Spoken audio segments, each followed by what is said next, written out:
afternoon, students. Welcome back to my channel Mastering Education today. आज की इस PPT में हम लोग बची हुई 5 स्लाइड्स करने वाले हैं। बीपीएससी 101 से रिलेटेड ये पूरी वीडियो होने वाली है। हम लोग सारे इम्पोर्टेंट टॉपिक्स का रिवीजन कर रहे हैं।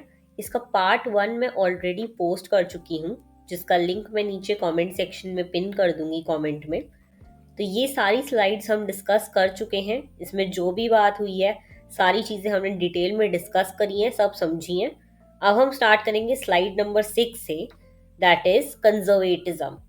इसमें आपको दो लोगों के बारे में पढ़ना है, बर्क एंड ओकीशॉट। ठीक है, हम इनके बारे में पढ़ेंगे और देखेंगे कि इन लोगों ने क्या बातें करी थी और क्या था। ठीक है, अब हम बहुत ही इंपॉर्टेंट टॉपिक ये है, इसलिए ये टॉपिक आपने अच्छे से करके जाना है, बिकॉज ये ऐसा टॉपिक है जो बहुत बार रिपीट हुआ है पेपर्स में, तो ये आपको अच्छे से आना चाहिए। ओके, सबसे पहले समझते हैं कंजर्वेटिज्म होता क्या है, इसका बेसिक आइडिया क्या है। देखो, कंजर्वेटिज्म का मतलब होता है ट्रेडिशन को इम्पोर्टेंस देना। ठीक है, किसी भी स्लो चेंज पे बिलीव करना और सडन या रेडिकल रिफॉर्म से कॉशियस रहना। यानी कि एक ऐसी, जैसे कंजर्व हम लोग कहते हैं ना कि कहीं लोग कंजर्व हैं, तो वो ऐसे लोग होते हैं जो थोड़ी पुरानी सोच रखते हैं, जो इतनी जल्दी टेक्नोलॉजी के साथ चेंज नहीं होते, और थोड़ी बहुत जो नई चीज़ें हो रही होती हैं आसपास, उनमें वो इतना ज़्यादा बिलीव नहीं रखते, है ना। तो वो इतनी जल्दी कोई भी चेंज को एक्सेप्ट नहीं करना चाहते। तो वही होता है कंजर्वेटिज्म। ओके, कंजर्वेटिज्म अब मानता क्या है, हम इस बारे में पढ़ेंगे। ये दो चीज़ें मानता है कि जो चीज़ें टाइम के साथ बनी हैं उनमें विजडम होती है, यानी कि पुरानी चीज़ें जो टाइम के साथ ग्रेजुअली आ रही हैं उनमें बहुत ज़्यादा इंपॉर्टेंस देते हैं उन्हें। और सोसाइटी को एक्सपेरिमेंट बना देना डेंजरस हो सकता है, यानी कि सोसाइटी में अलग अलग चीज़ें लाना, नई नई टेक्नोलॉजी लाना, नए नए रूल्स लाना, ये सोसाइटी को डेंजरस बना सकता है। ये होता है कंजर्वेटिज्म के दो थॉट प्रोसेस। ओके, सबसे पहले हम इसमें पढ़ते हैं ट्रेडिशन एंड कस्टम। कंजर्वेटिव्स लोग हैं वो कहते हैं कि इंस्टीट्यूशन और ट्रेडिशन ऐसे ही रैंडमली नहीं बने हैं। जितने भी हमारी सोसाइटी में इंस्टीट्यूशन एग्जिस्ट करते हैं, जैसे कि कास्ट, रिलीजन, ये सब जो है ये ऐसे ही रैंडमली नहीं बने हैं। ये हिस्टोरिकल एक्सपीरियंस और कलेक्टिव विजडम का रिजल्ट है, यानी कि लोगों ने बहुत टाइम इन सब बातों पे सोचा, इन बातों के हिस्टोरिकली एक्सपीरियंस करा इन सब चीज़ों को, और इसलिए ये इंस्टीट्यूशंस आज बने हुए हैं। ओके, अगर हम इसका सिंपल मतलब समझें तो जो प्रैक्टिसेस लंबे टाइम तक चल रही हैं वो आती हैं इसमें, और वो ह्यूमन प्रॉब्लम्स के टेस्टेड सॉल्यूशंस होती हैं। यानी कि जो भी हम लोग वैल्यूज नॉर्म्स फॉलो करते हैं अपने इंडियन सोसाइटी में, वो कोई ऐसे ही नहीं आ गए। वो लोगों ने किसी प्रॉब्लम्स के सॉल्यूशंस निकाले थे, इसलिए वो एज अ सॉल्यूशन अभी तक वर्क कर रहे हैं। इसलिए ट्रेडिशन को लाइटली चेंज नहीं करना चाहिए, जैसा चलता आ रहा है वैसा चलने दो। ओके, नेक्स्ट आ जाता है gradual change. Conservatism gradual change पे बिलीव करता है। इसका मतलब रिफॉर्म होना चाहिए, लेकिन step by step, slowly. Okay, radical या सडन चेंज से नहीं। अच्छे इंस्टीट्यूशन टूट सकते हैं इससे, और सोशल स्टेबिलिटी जो है खराब हो सकती है। यानी कि चेंज आ भी रहा है तो एकदम से नहीं आना चाहिए sudden change, step by step change करो। दूसरी चीज़, अगर रेडिकल चेंज आएगा, बहुत जल्दी से चेंज आएगा, तो हमारे इंस्टीट्यूशंस जो बने हुए हैं वो टूट सकते हैं, जैसे कि रिलीजन, कास्ट, इस समय प्रॉब्लम आ सकती है, और हमारी सोशल स्टेबिलिटी, जैसे सोसाइटी चल रही है उसमें खराबी आ सकती है। ओके, तीसरी चीज़ है अथॉरिटी एंड ऑर्डर। कंजर्वेटिव्स के अकॉर्डिंग सोसाइटी में अथॉरिटी और ऑर्डर होना ज़रूरी है। ऑब्वियसली ये चीज़ है जिससे हम अग्री कर सकते हैं। अगर नेचुरल हायरार्की सोसाइटी को स्टेबल रखती है, यानी कि जैसी हायरार्की आ रही है बनी हुई, वैसी उसको सोसाइटी को स्टेबल रखती है, जैसे कि क्लास सिस्टम, कास्ट सिस्टम, इसमें कौन ऊपर है कौन नीचे है, ये सोसाइटी को चला के रखती है। ह्यूमन बींग्स को स्ट्रक्चर चाहिए होता है और गाइडेंस चाहिए होती है, अगर कंप्लीट फ्रीडम क्योस से चाहिए तो, है ना। अगर देखो किसी सोसाइटी में बिल्कुल ही कोई ऑर्डर नहीं होगा, सब अपने हिसाब से चीज़ें कर रहे हैं, तो उस सोसाइटी में गलत चीज़ें भी हो सकती है। इसलिए एक सोसाइटी में अथॉरिटी और ऑर्डर होना ज़रूरी है। ओके, अब हम दो कंजर्वेटिव्स की बात कर लेंगे। सबसे पहले एडमंड बर्क। देखो, एडमंड बर्क जो है वो कंजर्वेटिज्म के फाउंडिंग थिंकर्स में से एक हैं। ओके, इन्होंने क्या बात कही थी वो देखते हैं। सबसे पहले तो ये फ्रेंच रेवोल्यूशन के अगेंस्ट थे बहुत ज़्यादा। ठीक है, उन्होंने कहा था कि फ्रेंच रेवोल्यूशन ने ट्रेडिशन और इंस्टीट्यूशंस को डिस्ट्रॉय करा है। ओके, इनके मेन आइडियाज कहते हैं कि सोसाइटी सिर्फ प्रेजेंट जनरेशन की नहीं होती, सोसाइटी एक पार्टनरशिप होती है पास्ट, प्रेजेंट और फ्यूचर जनरेशंस के बीच। ये सारे बर्ग के आइडियाज हैं। ओके, इनका बहुत फेमस आइडिया प्रेजुडिस पे भी है। प्रेजुडिस का मतलब नेगेटिव नहीं होता, बल्कि प्री जजमेंट जो एक्सपीरियंस से आता है इनके अकॉर्डिंग। ओके, बर्ग के अकॉर्डिंग एब्स्ट्रैक्ट राइट्स डेंजरस होते हैं अगर वो ट्रेडिशन से डिस्कनेक्टेड हो। ओके, यानी कि हम लोग जो नई सोच रखते हैं, नए नए आइडिया सोचते हैं, अगर वो ट्रेडिशन के साथ मिले नहीं होंगे तो एक तरह वो हमारी सोसाइटी के लिए डेंजरस हो सकते हैं। ओके, और इनके अकॉर्डिंग रिफॉर्म होना चाहिए, लेकिन हिस्टोरिकल कंटिन्यूटी के साथ। ओके, नेक्स्ट हम बात करते हैं माइकल की। ये भी कंजर्वेटिव्स थे। इनके थॉट प्रोसेस क्या कहते हैं? इन्होंने सबसे पहले कहा था कि पॉलिटिक्स एक आइडियोलॉजिकल प्रोजेक्ट नहीं होना चाहिए, यानी कि जैसे हम कहते हैं ना कि आज की पॉलिटिकल आइडियोलॉजी क्या है किसी पार्टी की, किसी पार्टी का हिंदुत्व होता है, ये सब जो होता है वो कहते थे कि ये नहीं होना चाहिए पॉलिटिक्स में। ओके, उन्होंने कहा था पॉलिटिक्स एक परस्यू ऑफ इंटीमेशंस है, यानी कि हम अंदर से क्या सोच रहे हैं, हम लोग कैसे रिलेशनशिप अपनी सोसाइटी में बनाना चाहते हैं, वो होता है पॉलिटिक्स। इसका मतलब अगर सिंपल लैंग्वेज में हम समझें तो पॉलिटिक्स कोई फिक्स्ड प्लान फॉलो नहीं करता, ये एक कॉन्टिन्यूस कॉन्वर्सेशन होती है। ओके, इनके और भी बहुत सारे आइडियाज हैं, जैसे कि ट्रेडिशन एक कंजर्वेशन है, रूल बुक नहीं है। ओके, इनके अकॉर्डिंग, और गवर्नमेंट लिमिटेड होनी चाहिए, गवर्नमेंट के रूल्स, गवर्नमेंट की पावर लिमिटेड होनी चाहिए, और ह्यूमन बींग्स इम्परफेक्ट होते हैं, इसलिए गोल्स भी मॉडेस्ट होने चाहिए।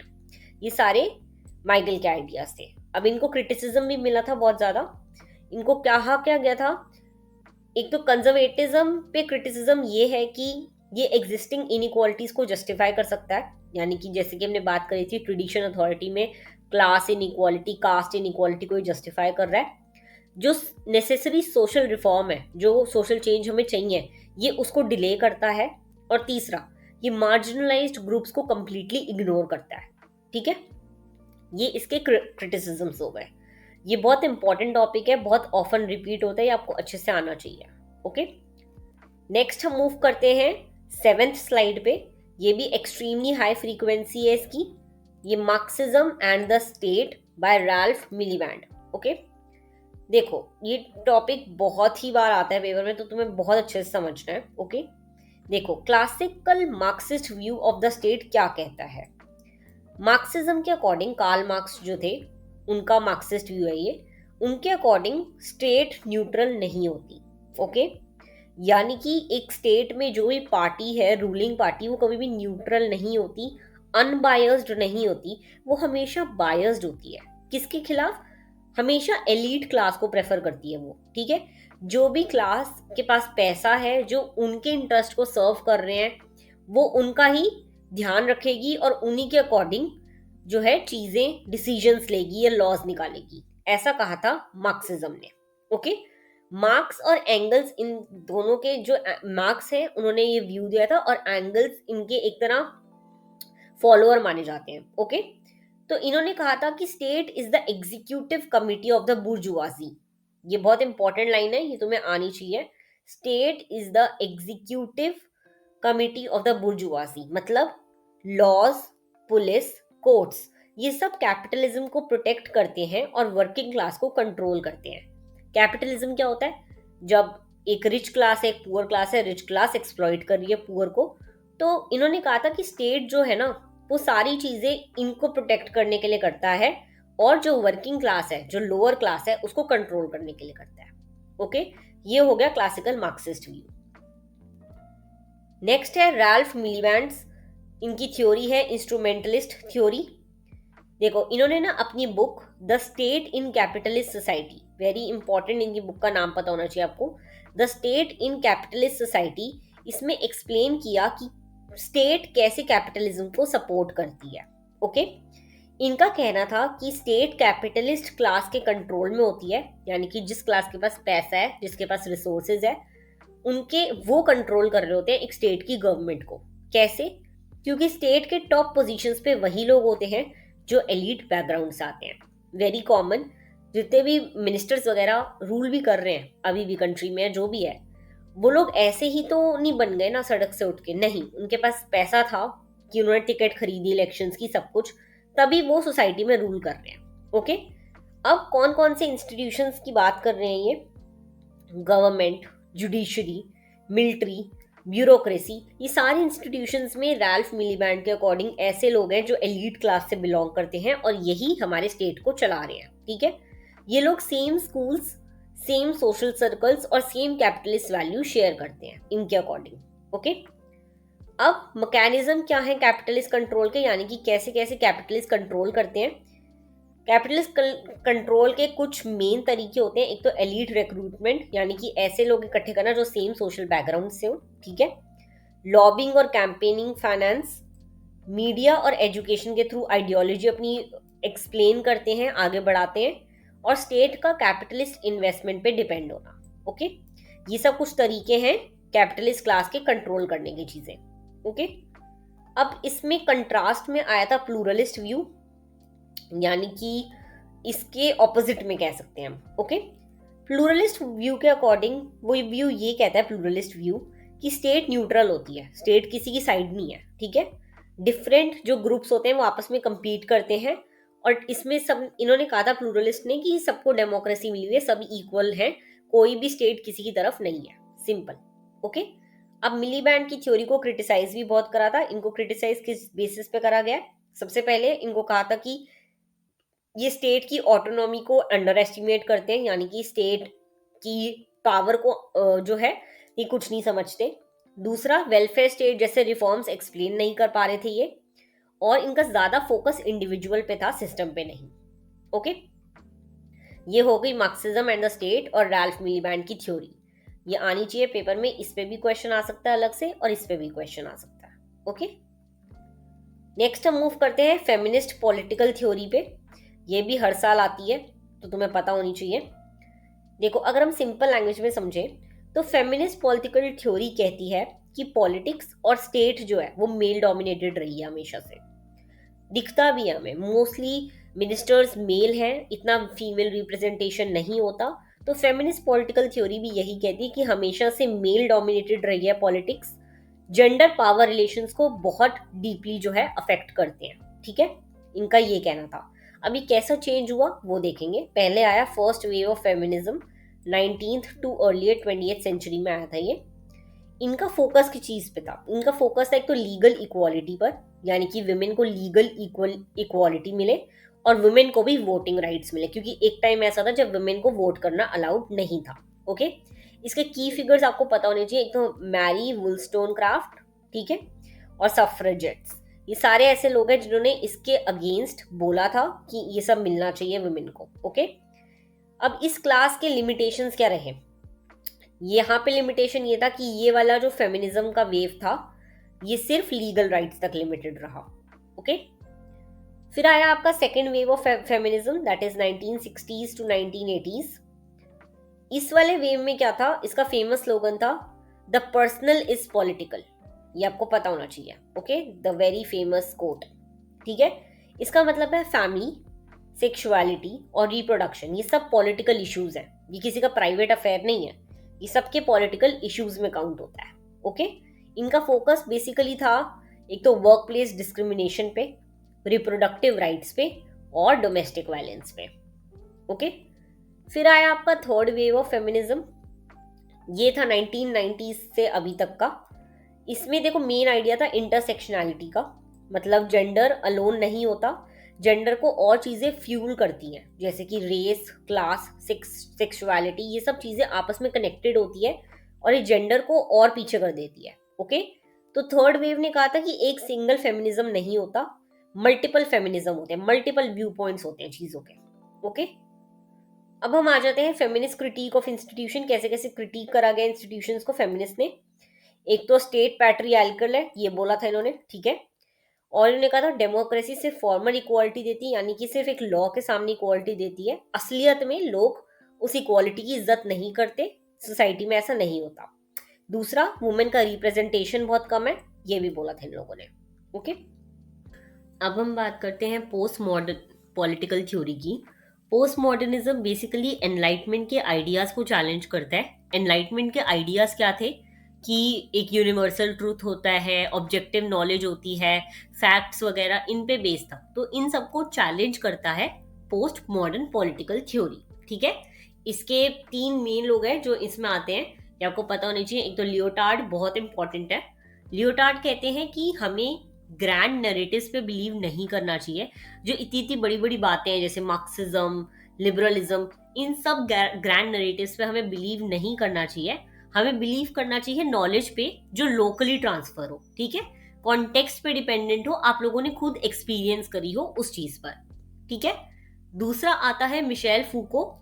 फूको कहते हैं कि पावर सिर्फ स्टेट में नहीं होती, पावर नॉलेज के थ्रू ऑपरेट करती है। ओके, यानी कि एक स्टेट जो हमें चीजें बोल रहा है वही सही नहीं होंगी, हम लोगों के आपस के सर्कल्स में जो पावर चल रही होती है वो सही होती है। ठीक है, स्पेशली इंस्टीट्यूशन जैसे कि स्कूल, प्रिजन, हॉस्पिटल, ये लोग ऐसे बिहेवियर को नॉर्मलाइज कर देते हैं जो पावर के थ्रू हमें कंट्रोल कर रहा होता है, अकॉर्डिंग टू फूको। ओके, फिर आ जाते हैं लकॉलू एंड मॉफ। इनके अकॉर्डिंग ये पोस्ट मार्क्सिस्ट थ्योरी डेवलप करी थी इन लोगों ने, और इनके आइडियाज ने क्या कहा था, एक तो इन्होंने कहा था कि आइडेंटिटी डिस्कोर्स से बनती है। दूसरी बात, इन्होंने पॉलिटिक्स अलायंस और डिस्कोर्स के गेम है, ये इन्होंने बताया था। और डेमोक्रेसी को रेडिकली प्लूरल होना चाहिए। ठीक है, ये इनके आइडियाज थे। सबसे ज्यादा इंपॉर्टेंट जो है वो लियोटार्ड है और मिशेल फूको है। इस पे बहुत बार क्वेश्चन आता है अलग से भी। ओके, अगर अब हम इनका इम्पैक्ट देखें तो कंट्रीब्यूशन में इन्होंने हिडन पावर को एक्सपोज करा था पोस्ट मॉडर्न पॉलिटिकल थ्योरी के साथ, और इन्होंने मार्जिनलाइज वॉइसेस को स्पेस दिया था। इनको क्रिटिसाइज भी उतना ही करा गया, क्योंकि इनको एक तो बोला गया था कि इनकी थ्योरीज बहुत ज्यादा रिलेटिविज्म पे है। ठीक है, यानी कि पॉलिटिकल चीजों को बहुत अंडरमाइन कर रही हैं ये। इनकी राइटिंग बहुत कॉम्प्लेक्स थी और मटेरियल इनइक्वालिटी को इन्होंने इग्नोर करा अपनी थ्योरीज में। ओके, नेक्स्ट हम आ जाते हैं कुछ ऐसे टॉपिक्स पे जो बेसिकली शॉर्ट नोट्स में आते हैं। वो टॉपिक्स क्या क्या है हम शॉर्ट में समझेंगे। सबसे पहले सोशलिज्म, फिर है वेलफेयरिज्म, एंड फिर है क्लास स्ट्रगल। ओके, सोशलिज्म में आपको बेसिकली यूटोपियन सोशलिज्म समझना है। इसमें थिंकर्स आ जाते हैं Owen, Fourier and Saint Simon. ठीक है, इन्होंने कहा था कि कुछ प्रॉब्लम्स हैं सोसाइटी में, जैसे कि एक तो आइडियल सोसाइटीज जो हम इमेजिन करके रखते हैं वो, और प्रैक्टिकल कोई रोड मैप नहीं होता कि सोसाइटी कितनी ग्रो करेगी, कैसे ग्रो करेगी। तो उस चीज के बारे में इन्होंने बात करी थी। फिर आता है साइंटिफिक सोशलिज्म। इसमें आपके मार्क्स और एंगल्स आ जाते हैं जिनके बारे में हमने बात करी है कि हिस्ट्री साइंटिफिक लॉस फॉलो करती है, हिस्टोरिकल मटेरियलिज्म का कॉन्सेप्ट दिया था इन्होंने, और कैपिटलिज्म का कॉन्ट्रोडिक्शन उसका खुद डिस्ट्रॉय करेगा। यानी कि इन्होंने कहा था एक ऐसी सोसाइटी आएगी सोशलिज्म वाली जहां पे जो लोअर क्लास है वो रियलाइज करेगी कि उनके साथ गलत हो रहा है, वो उसके अगेंस्ट रिवोल्ट करेगी, और फिर ये चीज कैपिटलिज्म के अगेंस्ट वर्क करेगी, और फिर सोशलिज्म आएगा जहां पे सब लोग इक्वल होंगे। ओके, नेक्स्ट आ जाता है क्लास स्ट्रगल। क्लास स्ट्रगल बहुत फेमस है मार्क्सिस्ट की थ्योरी का। इन्होंने इसमें स्टेटमेंट भी दिया था एक, इन्होंने कहा था कि history is the history of class struggles. Class struggle अभी वही हो गया जो मैंने तुम्हें बताया कि सोशलिज्म कैसे अचीव करेंगे, एक्सप्लॉइट कर रहे होंगे, उनको पता लगेगा कि हम लोग के अगेंस्ट गलत हो रहा है, तो वो क्लास स्ट्रगल करेगी और एक हिस्टोरिकल चेंज आएगा। ओके, लास्ट आ जाता है वेलफेयरिज्म। देखो, वेलफेयर स्टेट प्रोवाइड क्या क्या करता है हमें, education, health care, unemployment benefits, pensions. Okay, इसमें स्टेट का रोल क्या होता है, इनका रोल होता है वेल्थ को रीडिस्ट्रीब्यूट करना और minimum standard of living ensure करना।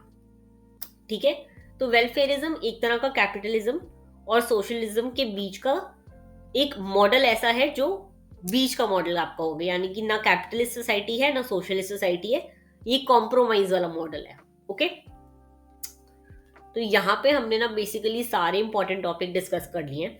पहले 5 टॉपिक की वीडियो मैं ऑलरेडी डाल चुकी हूँ, उसका लिंक मैं नीचे डाल दूंगी। यहाँ पे सारा कुछ कंप्लीट हो गया है। अब कल मैं एक इंपॉर्टेंट क्वेश्चन आंसर्स की वीडियो डालूंगी, तो वो जरूर देख लेना। तब तक के लिए ये वाला पीपीटी चाहिए तो नीचे कमेंट कर देना पीपीटी, एंड मैं इसका लिंक भेज दूंगी। All the very best for your exam. मिलते हैं नेक्स्ट वीडियो में।